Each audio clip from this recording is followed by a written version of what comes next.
नमस्ते सर्व विद्यार्थी मित्र हो. BA भाग 1च्या ऐच्छिक मराठी या पेपरसाठी अक्षरबंध पुस्तकाचा तुम्ही अभ्यास करत आहात किंवा त्याच्यावरती आपण सारं विवेचन पाहतो आहे. मित्र हो, मराठी साहित्यामध्ये तुम्हाला वेगवेगळे वाङ्मय प्रकार दिसतील. कथा, कविता, कादंबरी, नाटक, चरित्र, आत्मचरित्र हे मराठी साहित्यामध्ये वाङ्मय प्रकार आहेत. तर आपल्याला या वर्षाच्या ऐच्छिक मराठीमध्ये कथा नावाचा वाङ्मय प्रकार जो आहे तो बघायचा आहे. म्हणजे 50% तो बघायचा आहे, निम्मा बघायचा आहे. आणि निम्मा चित्रपटाच्या बाबतीत उपयोजित लेखन बघायचं आहे. म्हणजे चित्रपटाच्या विषयीच्या बाबतीमध्ये जी सविस्तर चर्चा आपण आता मागच्या महिन्यात 2 महिन्यात केलेली आहे. आता राहिलेला अर्धा भाग जो आहे म्हणजे पहिला आणि दुसरा टॉपिक तो म्हणजे कथेचा. मग याच्यात एखाद्या कथाकाराच्या कथा तुम्हाला त्या निमित्तानं अभ्यासायच्या आहेत. तर भास्कर चंदनशिव नावाचा एक लेखक आहे की ज्यानं मराठवाड्यामध्ये आपलं स्वतःचं अस्तित्व एका वेगळ्या अंगानं निर्माण केलेलं आहे. भास्कर चंदनशिव यानं 1980 नंतरच्या मराठी कथेमध्ये आपल्या स्वतःच्या नावाचा एक वेगळा ठसा उमटवलेला आहे. त्याचं कारण असं आहे की भास्कर चंदनशिव यांनी उस्मानाबाद परिसरातल्या जाणिवा, उस्मानाबाद परिसरातलं ग्रामीण जीवन, तिथल्या माणसांच्या जगण्याचे सगळे भाव, अवस्था याचं विवेचन फार सुंदररित्या आपल्या कथेतून केलेलं आहे. त्याची कथा वेगवेगळ्या म्हणजे अलीकडच्या काळातले सगळे आशय त्याच्यात संदर्भ आपल्याला बघायला मिळतात. उदाहरणार्थ शेतकरी जीवन, शेतकरी संघर्ष, त्यानंतर ग्रामीण परिसरामध्ये वेगवेगळ्या जागतिकीकरणाच्या प्रवाहामुळे आलेले सगळे औषधं किंवा जागतिकीकरणाच्या प्रवाहामुळं घडणाऱ्या सगळ्या काही घटना याच्याविषयीचं विवेचन त्यांनी फार सुंदररित्या केलेलं आहे. त्याच्यामुळं ही ग्रामीण कथा जी आहे ती वेगळेपण दाखवते. म्हणजे लेखकाच्या लेखणीतून बऱ्याच वेळेला असं दिसतं की ग्रामवास्तवाचं इतकं प्रभावी चित्रण येतं की त्यावेळेला त्या पार्श्वभूमीवर ग्रामवास्तव जसं घडतं ना तशा पद्धतीच्या जीवनाचा एक स्वतंत्र आविष्कार कुठेतरी चित्रित झालेला आपल्याला पाहायला मिळतो. आणि तो आविष्कार या अंगानं भास्कर चंदनशिव यांच्या कथेमध्ये आपल्याला पाहायला मिळतो. म्हणून भास्कर चंदनशिव यांच्या कथासंग्रहातल्या निवडक कथासंग्रह त्यांचा जो आहे, त्यांचे अनेक कथासंग्रह आहेत. तर त्यापैकी निवडक कथासंग्रह त्यांचा जो आहे त्याच्यातल्या 6 कथा इथं दोन्ही भागामध्ये तुम्हाला अभ्यासाव्या लागणार आहेत. तर हे जे भास्कर चंदनशिव आहेत त्याच्याविषयीची बऱ्या प्रमाणात माहिती मागच्या वेळी आपण सांगितलेलं आहे. मराठीचे प्राध्यापक आहेत. त्यांचा अंगार माती नावाचा कथासंग्रह आहे. त्यानंतर त्यांच्या कथेवरच त्यांची एक वेगळी मास्टरकी आहे की ज्यामुळं त्या कथेला एक वेगळेपण कुठंतरी प्राप्त झालेलं आपल्याला पाहायला मिळतं. म्हणजे एखादा विशिष्ट प्रदेश आपल्याला त्या कथेतून जाणवत राहतो. आणि म्हणून मराठवाडा चा परिसर आणि तिथलं जगणं भास्कर चंदनशिव यांच्या कथेमधून प्रभावीरित्या येत आहे. म्हणजे हे तुम्हाला मी त्या प्रत्येक तासाला काही टप्प्यामध्ये सांगण्याचा प्रयत्न करतो आहे. तर भास्कर चंदनशिव यांच्या पहिल्या भागात, हे तर पहिला भाग जो आहे त्याच्यात 3 कथा आहेत. एक उमाळ आहे, दुसरं जांभळ ढव आहे आणि तिसरी तडा आहे. या 3 कथा आहेत. पुढच्या भागामध्ये मग वासना, लाल चिखल, पाणी या कथा आहेत. मग काही कथा दलित वास्तव चित्रण करतात. एखादी कथा प्रेमावरती चित्रित करते. ग्रामीण परिसरातलं प्रेमसुद्धा किती निष्ठावान असतं आणि एखाद्या प्रेमाचा सफलता बघायला मिळत नाही, वास्तविकरित्या काय वाईट अवस्था असते त्याचं चित्रण आहे. त्यानंतर दारिद्र्य माणसाच्या वाट्याला कसं येतं त्याचंही चित्रण एखाद्या कथेतून येतं. म्हणजे अशा अनेक कथा आपण बघायच्या. तर उमाळ ही कथा, आणि या उमाळ कथेमधला बापू नावाचा नायक की तो मॅट्रिक पास झालेला आहे. तो कॉलेज शिकण्यासाठी आता बाहेरगावी जाणार आहे. त्यावेळेला त्याच्या आईला आणि त्याच्या वडिलांना त्या मुलाच्या शिकण्याविषयीचं मनामध्ये जी काही अंतर्गत उत्साह जो आहे किंवा अंतर्गत मनातून त्यांना जे उमाळून येतं आहे की माझा मुलगा शिकतो आहे आणि इतका शिकतो आहे तो की त्याच्यातला आनंद जो आहे तो त्यांच्या गगनात मावेनासा झालेला आहे आणि त्याचं वर्णन आहे. मी वारंवार आपण म्हणतो की भास्कर चंदनशिव यांचं जणू काही स्वतःचीच आत्मकथा आहे की काय असं एका टप्प्यात वाटून राहतं. आणि त्या अंगानं त्यांची ही कथा जी आहे ती एका विशिष्ट जाणिवेनं कुठंतरी चित्रित झालेली आपल्याला पाहायला मिळते. तर भास्कर चंदनशिव यांच्या उमाळ कथेमधला नायक जो आहे तो मॅट्रिक पास झालेला आहे आणि त्यामुळं त्यानं तो वर्तमानपत्रामध्ये निकाल पाहिल्यानंतर त्याचा आनंद गगनात मावेनासा झाला. त्याच्या गावामध्ये त्यावेळेला मॅट्रिक पास होणं म्हणजे ही एक दुर्मिळ गोष्ट होती. आणि मग त्याच्या वडिलांना, त्याच्या आईला तो माय असं म्हणतोय, तिला झालेला इतका अलौकिक आनंद. आणि मग ती सगळ्या गल्लीतल्या किंवा गावातल्या बायकांना मोठ्या मनानं अगदी तोंड भरून ती सांगायला लागते की माझा मुलगा मॅट्रिक झालेला आहे, पास झालेला आहे. आणि मग तोंड भरून त्याचंही कौतुक करण्याच्या काही जण पुढं सरसावतात. पण आईची माया काही वेगळीच असते. आणि मग आई भाकरी करताना त्याला काही संदेश देते की बाबा आपल्याला तुला फी भरायला काहींनी पैसे दिले नाहीत. मग तिथं तात्या जे आलेले आहेत त्यांनी तेही कौतुक करायला आलेले आहेत, त्याचे चुलते वजा नात्यातले आहेत.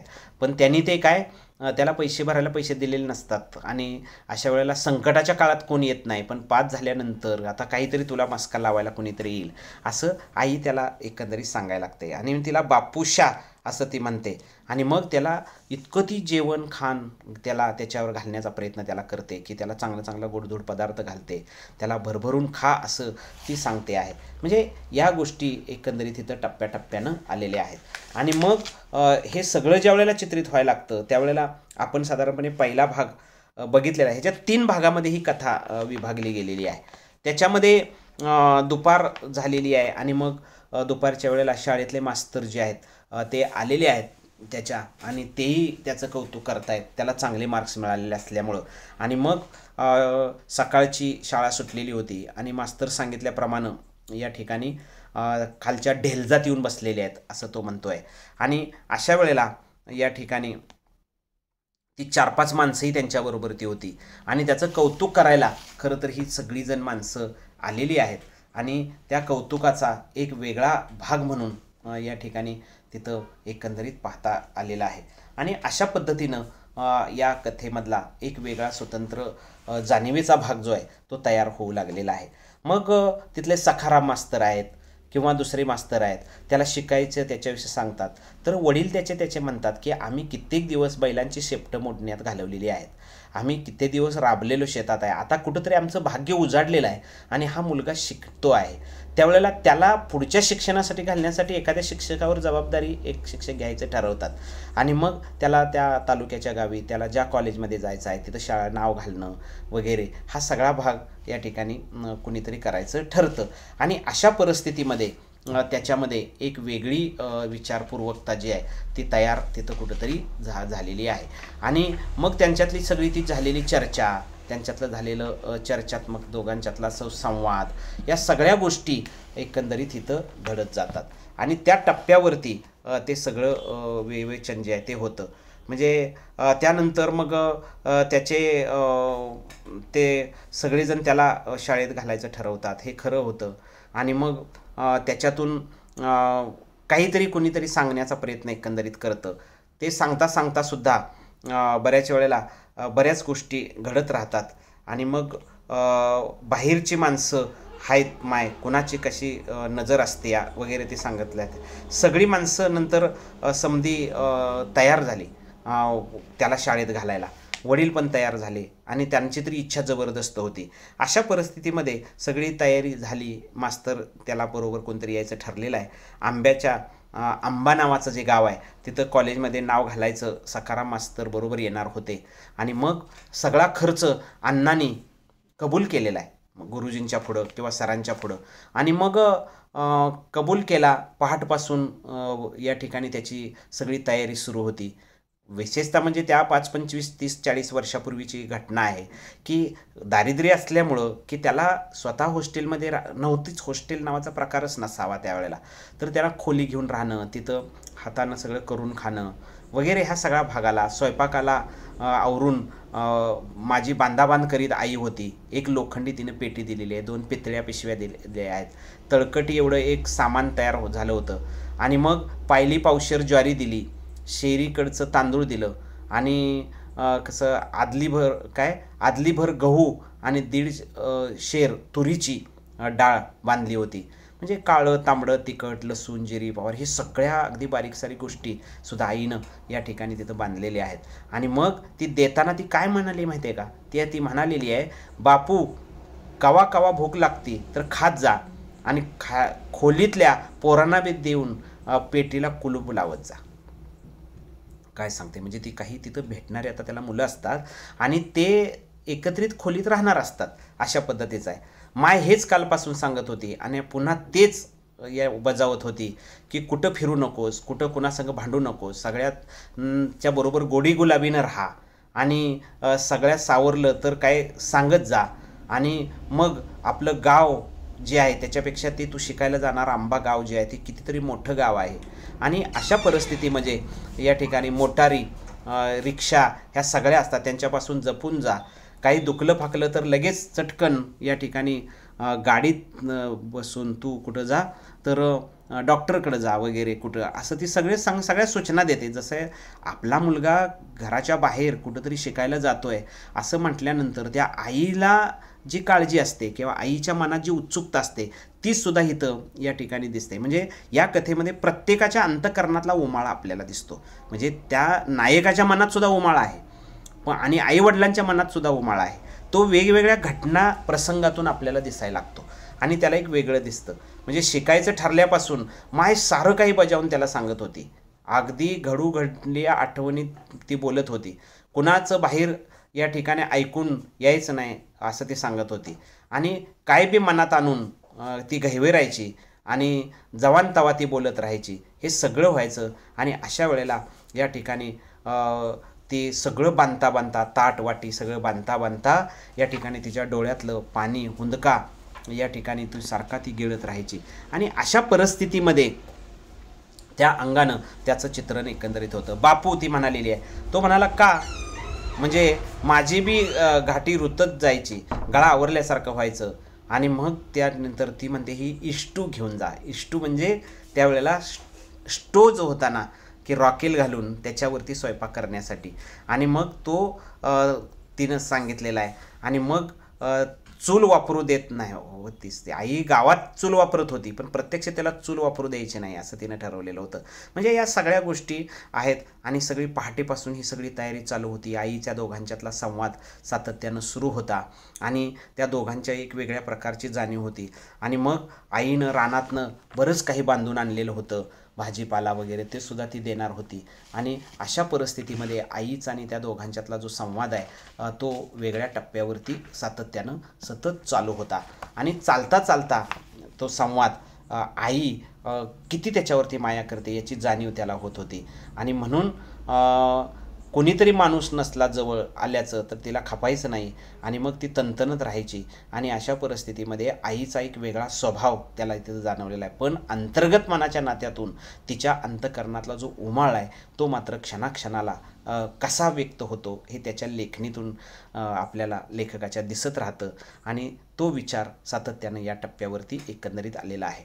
म्हणून मग अण्णांनी बळबळच गरम पाण्यानं आंघोळ करायला त्याला लावली. आणि मग त्यानं अगदी असं वर्णन केलेलं आहे की त्यावेळेला तो मॅट्रिक पास झाला असतानासुद्धा या ठिकाणी वल्ल्या चड्डीनं गावाकडच्या साऱ्या देवळाला पाणी घालायला लावलं. रानातून सीता आणलेली फुलं स्वतः आणलेली फुलं त्याला व्हायला लावली. म्हणजे चिमूटभर या ठिकाणी साखरेचा निवद ही तिथं ठेवला. हे अगदी ग्रामीण भागातलं त्यावेळची श्रद्धा, त्यावेळचं त्यांच्या आईवडिलांच्या मनाचं एक ओढ, त्यांनी जे काही सांगितलं ते करायलाच पाहिजे असा त्यांचा एक आदेश किंवा सक्ती असते. आणि ते सगळं त्याचं वर्णन केलेलं आहे. आणि मग अण्णांनी या ठिकाणी अण्णांच्या तर पायाला दमच नव्हता वडिलांच्या, ते तर आता जायचंच आहे आपल्याला असं ते. आणि म्हणून पहाटे उठूनच त्यांनी सकारा मास्तरला उठवलेलं होतं आणि कालच्या ध्यानं पैशाची जमाजम केली होती. खिशात बटवीचं पैसे काढून थरथरल्या हातानं 40 ते बोलले. काय बोललेले आहेत तर बापू पैसे किती लागत्याल कुणास ठावं. पैशाची बी मी बोललो तसं नवं काही अंदाजानं सांग की. तेव्हा 200-250 म्या मोगम सांगितलं. 250 रुपये अण्णांनी या ठिकाणी बघून त्यांचे डोळे चमकले. आणि मग काय शाळा आहे का काय आहे असं ते म्हणणार. एवढ्यात बोलू लागताच मग मंदी झाली. आपण कैवार घेऊन बोलावं असं सांगावं लागलं. आणि मग काटकसर काहीतरी केली पाहिजे.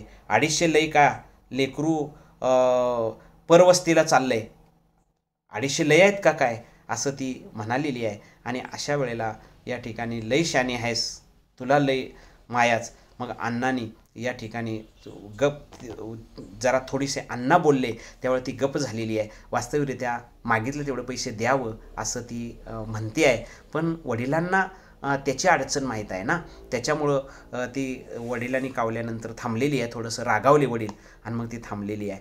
मग अण्णा माईकडेच ठिसरल्यासारखं बोलत होते. ती गप्प झाली आणि खिनभर पैशाची चाळवाचाळ करीत माझ्याकडे बघत ते बोलले, तुझ्याजवळ ठेवून का मास्तराजवळ देऊ असं ते म्हणालेले आहेत.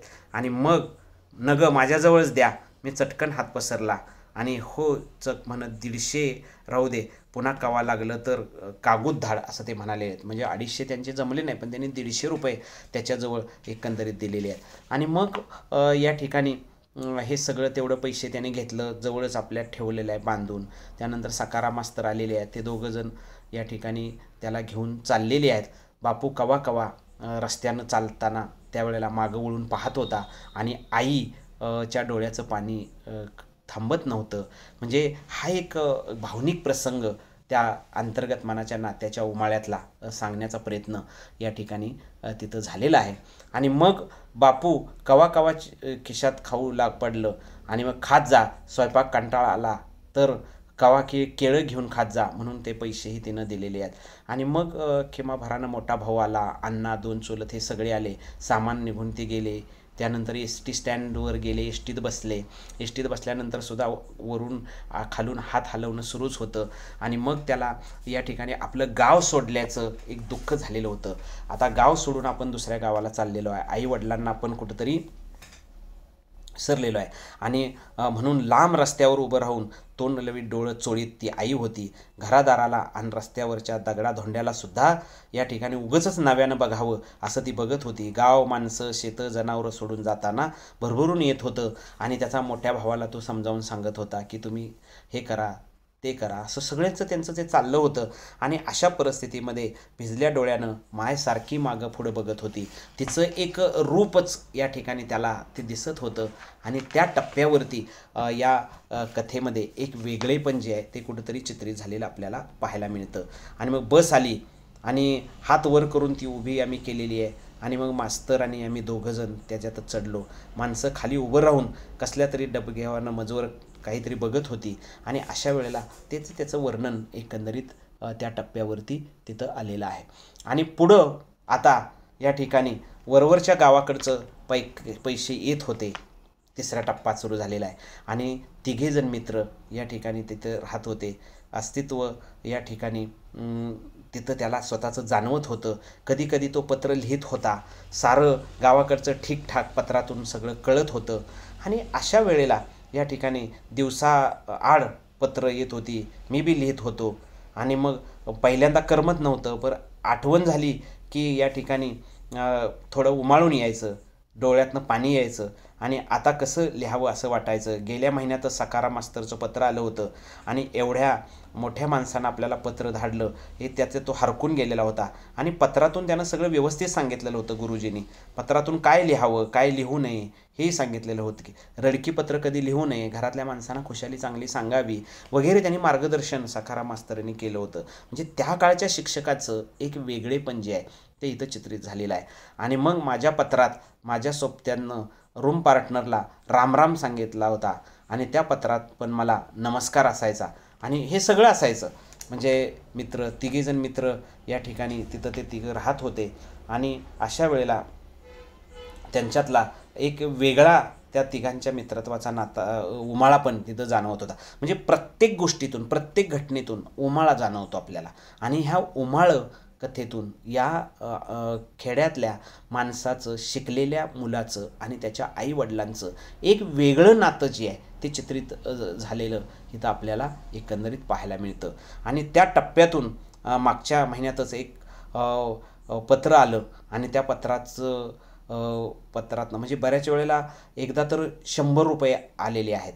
आलेले आहेत. म्हणजे त्या मागच्या महिन्यात एक पत्र आलं आणि काय आलं पत्र, तर म्हातारा बैल त्यांचा जो खाबुक्या होता ना, तो 150 रुपयाला विकलाय असं भावानंच लिहिलेलं होतं आणि त्याच्यातले 100 रुपये त्याला पाठवलेले आहेत आणि प्रत्यक्ष ते 150 रुपये त्याच्या गरजेसाठी पाठवलेत म्हटल्यानंतर त्याला धक्का बसला तो. कारण तो 150 रुपयाला बैल विकला आणि 100 रुपये त्याच्यासाठी पाठवलेले आहेत आणि मग त्या दिवशी त्याला काहीसुद्धा करमलं नाही. सारखं डोळ्यापुढं खाबोक्या बैल दिसायचा आणि कामाला तो इतका चांगला होता, अखेर पण त्याच्या जोडीचं गिळाला नाही आणि मग तो त्या बैलाचं वर्णन त्यानं फार सुंदररित्या केलेलं आहे. आपण ज्या वेळेला तासाला याल त्यावेळेला आपण या कथेवरती व्यवस्थित आणि सातत्यानं चर्चा एकंदरीत करणार आहे आणि मग 2-4 जे नीट बघून ठेवली आणि मग ती नोट त्यानं जपून ठेवलेली आहे, त्याची मोडायचं धाडस होईना आणि नीट बघितली, खाबुक्या दिसायचा आणि त्या नोट बघितली की त्याला खाबुक्या दिसायचा, डोळ्यातनं त्याच्या घळघळ अश्रू व्हायचे, नुसत्या मुसमुसत करीत तो डौलत चालायचा आणि मग मोकार जनावरात खुळ्या खांदीत हिंडायचा. हे सगळं कॉलेजमधून आले आले त्यांनी जेवायला बसायचं आणि मग उचल ना गावाकडं काही जाऊन यावं असं वाटायचं. खाबुक्याला आपल्याला दावणीला आणायला पाहिजे, 150 रुपये काहीतरी जमा करून त्या मालकाचे दिले पाहिजेत असं त्याला वाटायचं आणि मग 3 कोर भाकर खाऊन हात धुतला त्या दिवशी आणि मग बळबळच या ठिकाणी तो उठला आणि त्यावेळी त्याचे मित्र म्हणाले, अरे बाहेर काय खाऊन आलास की काय. पण प्रत्यक्ष त्यांचं दुःख जे आहे त्याला त्या मित्रांना माहीत नव्हतं आणि अशा परिस्थितीमध्ये या कथेमध्ये एक वेगळा जाणीवाचा भाग जो आहे तो चित्रित होतो आणि मग बाप्या त्याला ते सगळे म्हणायचे आणि मग त्यानं मडक्यातनं हात धुतला आणि शेळक्याचा मागं टाकलं होतं. मागं राहीतच त्यानं ते सारं आवरावर करायचा. शेळक्या म्हणजे त्याचा दुसरा दोस्त होता आणि त्यानं जो मागं राहील जेवायला त्यानं ते सगळं आवरायचं असं त्यांच्यात ठरलेलं असायचं.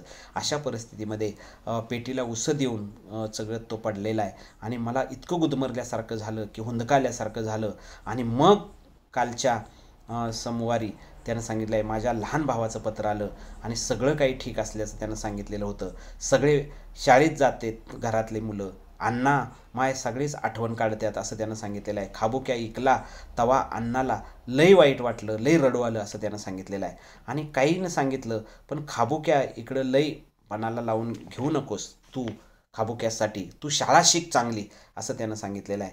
आणि मग हे सगळं वर्णन करता करता तो पत्र वाचित होता आणि त्या गावाकडे चाललेल्या पत्रातून जे लिहिलेलं होतं त्याच्या डोळ्यातून घळघळ अश्रू वाहत होते, धारा लागलेल्या होत्या आणि हातातली नोट मुठीच्या मुठीत धरून झाली होती आणि या ठिकाणी ती सारखी चुरगळून ती अगदी लुळी पडली झाली होती असं त्यानं म्हटलेलं आहे. म्हणजे एकंदरीत माणसाच्या मनाच्या नात्यातून एक वेगळं चित्रित होतं की प्रत्यक्षरित्या शिकण्यासाठी गेला पण घराला विसरला नाही.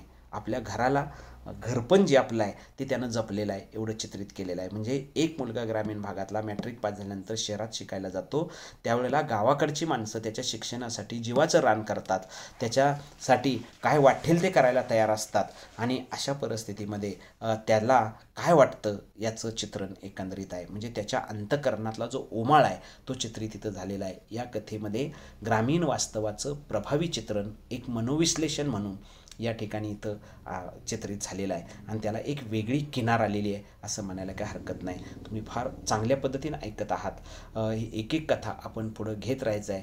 तर या कथेचंही आशय आणि अभिव्यक्ती इतरही टप्प्यातनं तुम्हाला नंतर सांगता येतील. तुम्ही फार शांत चित्तानं ऐकलत त्याबद्दल धन्यवाद.